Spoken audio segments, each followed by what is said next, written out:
SG Consultancy Services. Study MBBS in Russia, Philippines, Uzbekistan. ఇప్పుడు ఇంతకు ముందు గొప్ప గొప్ప వాళ్ళ మధ్య ఈ మాట వస్తూ ఉండేది ఏంటంటే సహజీవనం అనేది. ఒక ఫిల్మ్ ఇండస్ట్రీ వాళ్ళకు లేదంటే ఒక బిజినెస్ మ్యాన్స్కు పెళ్ళి కాకుండాను పెళ్ళైన తర్వాత కూడా భార్య పిల్లలు ఉండగా వేరే వాళ్ళతో సహజీవనం చేయడము ఇలా ఉండేది. ఇప్పుడు ఆ సహజీవనం అనేది సామాన్యమైన ప్రజల వరకు కూడా వచ్చేసిందని అనుకోవచ్చు. ఎందుకంటే చాలా విషయాలు చూస్తూ ఉన్నాం.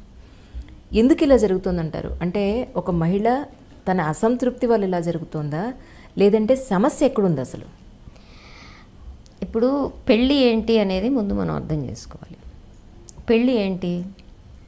మన ఆదిమ వాసుల్లో ఎలా ఉంటుంది? వాళ్ళకి ముహూర్తాలు, తాళిగడ్డలు ఇవన్నీ ఉన్నాయా?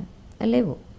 వాళ్ళు చాలా సందర్భంగా వీళ్ళిద్దరూ జంట, ఒక చిన్న విందు ఇస్తారు, వాళ్ళిద్దరికి వేరే గుడిసేస్తారు, అయిపోతుంది. అంటే అది ఒక సామాజిక ప్రకటన. వీళ్ళిద్దరూ ఒక జంటగా కలిసి బతుకుతున్నారు.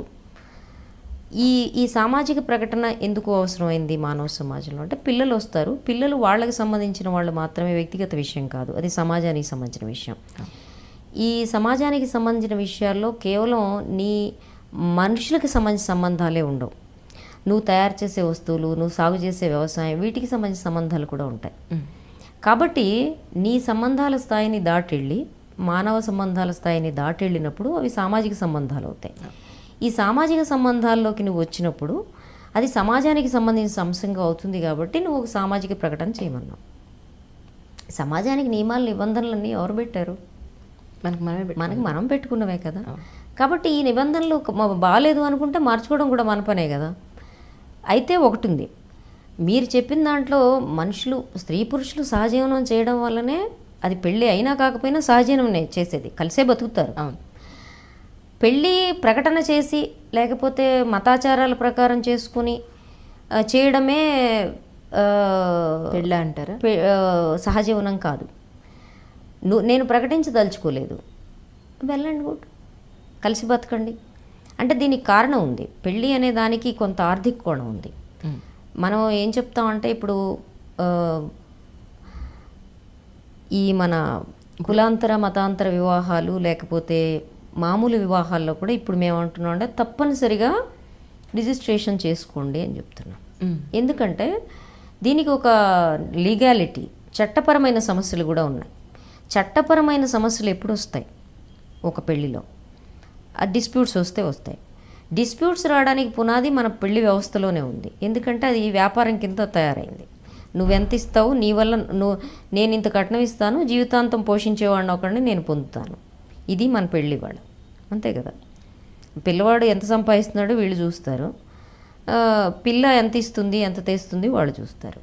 కాబట్టి ఇదేంటి, వాళ్ళిద్దరికీ ఆకర్షణ ఉందా, ప్రేమ ఉందా, వ్యామోహం ఉందా ఒకళ్ళ పట్ల? ఇవి పట్టదు కదా మనకి. పైగా ఒకళ్ళ పట్ల ఒకళ్ళకి ఆకర్షణ, వ్యామోహం ఉంది అంటే మన వాళ్ళు గొల్లును గోలెత్తిపోతారు, అలా ఉండడానికి వీలు లేదని చెప్పి. అరే, సంసారం చేయాల్సిన ఆడది మగాడి మధ్య ఆకర్షణను వ్యామోహం లేకపోతే తట్టుకోలేనంత వ్యామోహం ఉండాలి అసలు న్యాయానికి. నేను ఈ అమ్మాయి లేకపోతే నేను బతకలేను, వీళ్ళు లేకపోతే నేను బతకలేను అని వాళ్ళిద్దరు అనుకునేంత వ్యామోహం ఉండాలి ఒకళ్ళ పట్ల ఒకళ్ళకి. అసలు అది పలకడమే పాపం కింద మన వాళ్ళు భావిస్తే ఇంకేం చేయాలి చెప్పండి. కాబట్టి స్త్రీ పురుషులకి ఒకళ్ళ మధ్య ఒకళ్ళకి వ్యామోహం ఉండటం, నువ్వు నన్ను పోషించగలవా, నువ్వు గ్యారంటీ లెటర్ నువ్వు రాసిస్తావా, నేను రాసిస్తానా అనే వ్యాపార బంధం కంటే మంచిదని నేను అనుకుంటాను. కానీ ఎప్పుడైతే పెళ్ళి అనే మత కుల రిజిస్ట్రేషన్ వ్యవహారంలో ఎప్పుడైతే ఈ ఒప్పందం ఉంటుందో, నిన్ను నన్ను పోషించుకునే ఒప్పందం ఏదైతే ఉంటుందో, ఇది ఆర్థిక ఒప్పందం. ఈ ఆర్థిక ఒప్పందం విచ్ఛిన్నం అయినప్పుడు, తప్పనిసరిగా విచ్ఛిన్నం అవుతుంది అనుకున్నప్పుడు, లేకపోతే అది కొనసాగుతున్నప్పుడు దానికి లీగాలిటీ అవసరం, చట్టబద్ధత అవసరం. ఆర్థిక సంబంధం లేనప్పుడు దానికి చట్టబద్ధత కంపల్సరీ కాదు. నీకు నాకు చచ్చేట్టు ప్రేమ ఉంది, మన ఇద్దరం కలిసి బతకదలుచుకున్నాం, వచ్చే ఫలితాలని మన ఇద్దరం కలిసి భరించడానికి సిద్ధంగా ఉన్నాం, ఓకే, కలిసి బతుకుదాం. మరి ఒకవేళ మనం కలిసి బతకడం సాధ్యం కాకపోతే, దీంట్లో నీకు సంబంధించి నువ్వు నన్ను పోషించడం లేకపోతే నేను నీ జీవితానికి గ్యారంటీగా ఉండటం అనే అంశాలు ఉన్నాయా లేవా? లేవు. నా జీవితానికి నేనే బాధ్యురాలని, నీ జీవితానికి నువ్వే బాధ్యుడివి అనే అవగాహన ఉందనుకోండి, అప్పుడు ఎందుకని జనం గోలెత్తిపోవాలో నాకు అర్థం కావట్లేదు. వాళ్ళకి అవగాహన ఉంది, చేసుకుంటున్నారు, కలిసి బతుకుతున్నారు, వెల్ అండ్ గుడ్. అట్లాంటప్పుడు వాళ్ళ సహజీవనంలో ఆర్థిక సమస్యలు ఏమీ లేనప్పుడు చట్టబద్ధత అవసరం లేదు. ఇప్పుడు నా జీవితంలో నేను చట్టబద్ధత నా అవసరం అని నేను అనుకోలేదు. మరి దీన్ని ఏమంటారు, ఇది నువ్వు మతం ప్రకారం చేసుకోలేదు కాబట్టి, మంత్రాలు చదవలేదు కాబట్టి, నువ్వేమి వేసుకోవు కాబట్టి దీన్ని ఏమంటారు, సహజీవనం అంటారు. మీరు ఏమన్నా అనుకోండి. మీరు పెళ్ళికి వ్యతిరేకం అని అనుకోవచ్చా? నేను పెళ్ళికి వ్యతిరేకం కాదు, కానీ ఈ కంపల్సరీ పెళ్ళిళ్ళు ఏవైతే వ్యాపారంగా జరుగుతున్నాయో అవి సమాజానికి మంచివి కాదని అనుకుంటాను. దానివల్లే ఇన్ని సమస్యలు వస్తున్నాయి కుటుంబాల్లో అనుకుంటున్నాను. ఇష్టం లేని, అంటే ఇష్టపడని, ఇష్టం ఉందో లేదో కూడా తెలియని పరిస్థితుల్లో పెళ్ళిళ్ళు చేసుకోవడం వల్లే లక్ష సమస్యలు వస్తాయి. మీరు ఇష్టపడే చేసుకున్నారా? మీ వారు కూడా మీ పార్టీ, మీరు ఎక్కడైతే పనిచేస్తున్నారు? పూర్తిగా ఇష్టపడి చేసుకున్నాం కాబట్టి మాకు సంబంధించిన మొత్తం వ్యవహారాలు క్లియర్ కట్గా ఉన్నాయి. పూర్తి స్వేచ్ఛా స్వతంత్రాలతో పూర్తిగా బుర్ర ఉపయోగించి చేసుకున్నాం, ఇష్టపడి చేసుకున్నాం. కాబట్టి కష్టమైన నష్టమైన కలిసి భరిస్తున్నాం. As simple. దీంట్లో కంపల్షన్స్ ఏం లేవు. ఎంత కంపల్షన్లోనే ఉండేవారు అని చెప్పారు. అవునండి.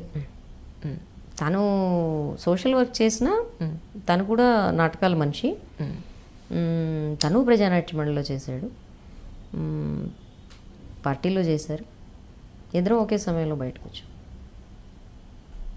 తర్వాత ఇప్పుడు ఈ రోజుల్లో మనం చూసినట్టయితే పేపర్లో చూసిన, టీవీ ఛానల్స్లో చూసిన ఇల్లీగల్ రిలేషన్ అనేది చాలా ఎక్కువ కనపడుతుంది. ఇల్లీగల్ కాదు, extra marital. Yes. So whatever, ఇప్పుడు మీ ఎగ్జాక్ట్ ఎక్స్ట్రా మ్యారిటల్ అని ఎందుకు అంటున్నానంటే, ఎక్స్ట్రా మ్యారిటల్ అయిన ప్రతిదీ ఇల్లీగల్ కాదు. అంటే ఒక ఇష్టపడిన స్త్రీ పురుషులు ఇద్దరు కలిసి బతకడంలో చట్ట వ్యతిరేకత ఏమీ లేదు.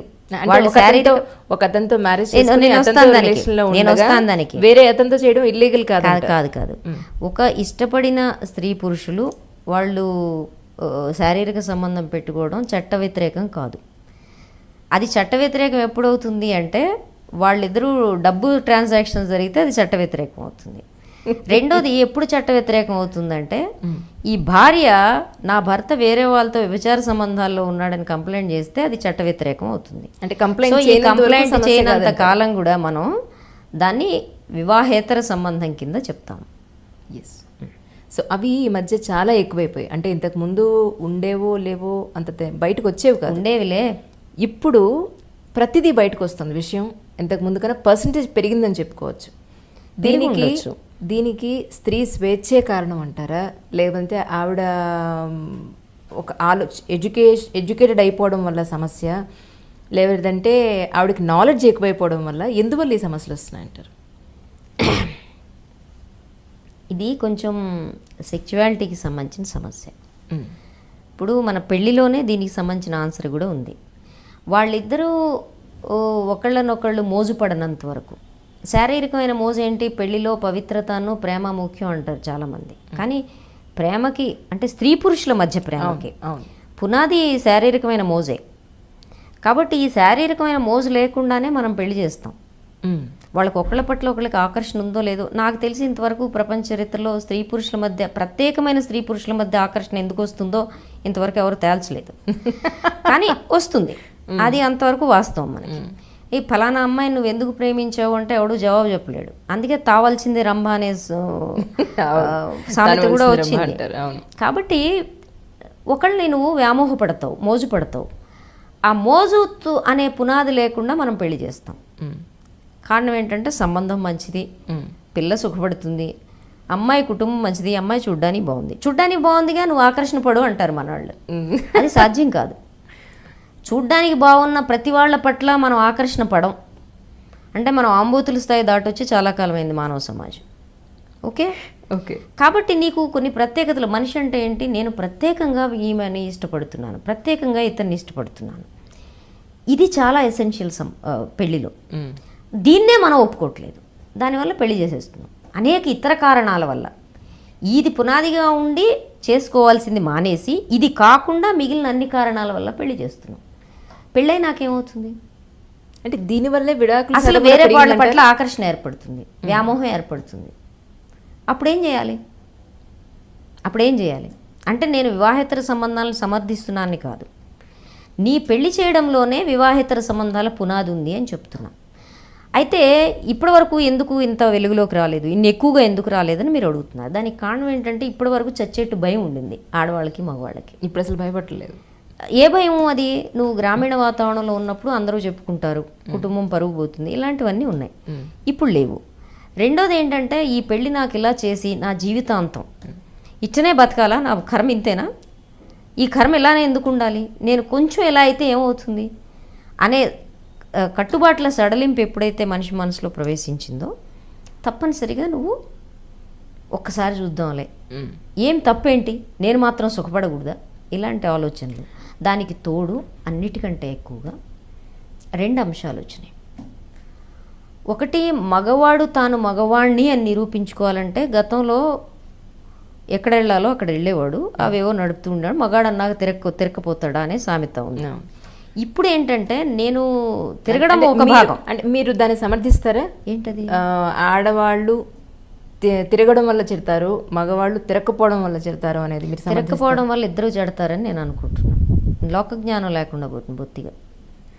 సో తిరగడం అంటే ఏంటి, ఎవరితో తిరగడం అనే ప్రశ్న కదా మనం మాట్లాడుతుంది, ఆ తిరగడం కాదు.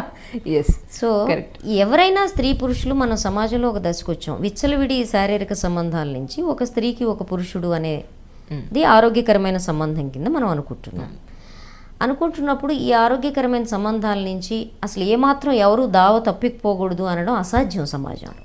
ఎందుకంటే భిన్న మనస్తత్వాలు ఉంటాయి, భిన్న రకాలైన ఆకాంక్షలు ఉంటాయి. కానీ నువ్వు ఒకసారి ఒప్పందానికి వచ్చే ముందే 10 సార్లు ఆలోచించుకోవడం మంచిది.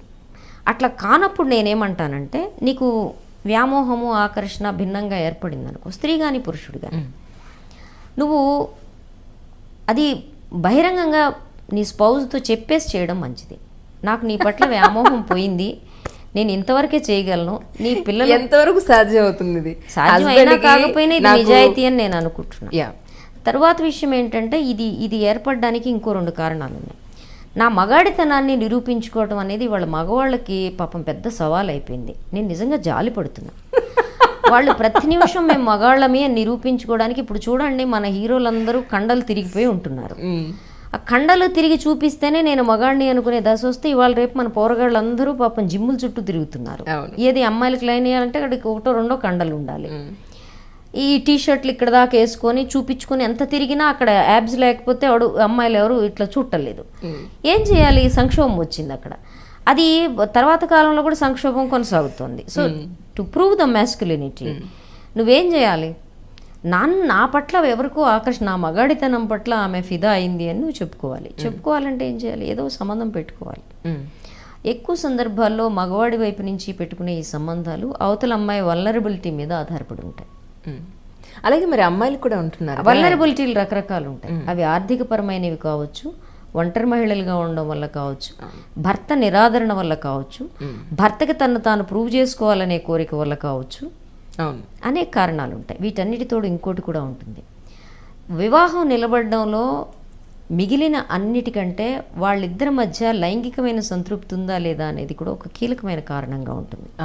ఆ లైంగికమైన సంతృప్తి భారతదేశంలో మగవాడు అంటే కోరిక తీర్చుకునేవాడు, అనుభవించేవాడు కింద ఎప్పుడైతే మనం చెప్తున్నామో, ఆమెకి ఉండే కోరికల్ని తీర్చడం, ఆమె శరీరాన్ని సంతృప్తి పరచడం అనేది ఈ ఎజెండాలో, ఈ మగవాడి ఎజెండాలో రానప్పుడు ఏమవుతుంది? ఆమె అసంతృప్తిగా ఉంటుంది. అసంతృప్తిగా ఉన్నప్పుడు కూడా ఆ అసంతృప్తులు కూడా వివాహేతర సంబంధాలకు కారణమవుతాయి. ఇప్పుడు అలాంటి అసంతృప్తుల సమ్మేళనమే ఇప్పుడున్న విమెన్ అనుకోవచ్చా మనం? తర్వాత ఈ అసంతృప్తులు ఏవైతే ఉన్నాయో వీటికి తోడుగా నువ్వు ఈ అసంతృప్తితో బతకక్కర్లేదు అనే ఒక అభిప్రాయం, అంటే ఒక సమానత్వం కోసం జరిగే ప్రయత్నం ఏదైతే నీకు చూచాయిగా అన్న నీ ఇంట్లోకి వస్తుందో, మనందరం మాట్లాడటం మొదలుపెట్టినాక ఆమె గుమ్మం దగ్గరే ఆగిపోదు కదా ఆ భావం, గుమ్మంలోకి వెళుతుంది. ఈ వెళుతుంది తనకు అన్ని రంగాల్లో సమానత్వం, మనిషిగా తను ఎదగడం వరకు వస్తుందా, తన అసంతృప్తుల్ని కొంతమేరకైనా చాటుమాటుగా అయినా తీర్చుకునే వైపుకి దారితీస్తుందా మనం చెప్పలేం. దీనికి తోడుగా ఇప్పుడు మనకి సినిమాల్లోనూ పార్నులోనూ వీటన్నిటిలోనూ శారీరక సంబంధాలు తీర్చుకోవటం అనేది జీవితంలో అతిపెద్ద భాగంగా ఆక్రమించుకుంటున్న దశలో నీవు మిగిలిన రంగాల్లో సమానత్వం కోసం పోట్లాడటం కంటే లైంగిక సమానత్వం కోసం పోట్లాడడం అనేది ఒక ప్రక్కదారులు పట్టిన సమానత్వం కింద ముందుకొచ్చే అవకాశం ఉంది.